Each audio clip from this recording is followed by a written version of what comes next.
जर मला बोलत तर मी जाईल ना, काय अडचण नाही मला. वन साइड निवडणूक तिथं जर होणार असेल, आता निवडणूक लागते का नाही थांबा तर उद्याचा दिवस. उद्या 9 तारीख आहे, अर्ज घ्यायची मुदत उद्या 3 वाजेपर्यंत माघारी घ्यायची मुदत आहे. नाही उद्या किती राहतात बघूया ना. 55 उमेदवार आहेत म्हणजे आता विड्रॉल होतील बरेच. कोणाचं?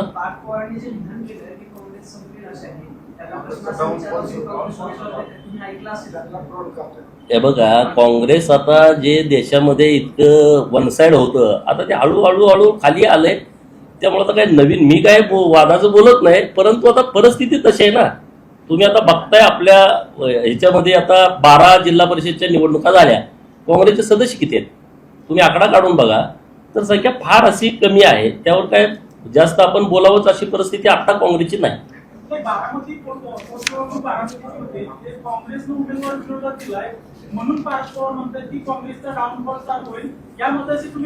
पार्थ पवारांना विचारांना तुम्ही का स्टेटमेंट केलंय, पण मी काय सांगतोय की काँग्रेसची परिस्थिती पूर्वीसारखी राहिली नाही, हे रिझल्ट मध्ये दिसतंय ना.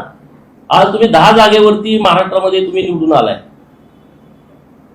10 त्यांचे, 16 शरद पवारांचे आणि 20 उबाडाचे. आता अख्ख्यांचे मिळून 46 होते. किती होते? 10, 10, 20, 30, 40 आणि 46. आता त्यामुळे आपण त्याच्यावरती काय बोलायची गरज नाही ना. लोकांनी कृतीतच दाखवलंय ना.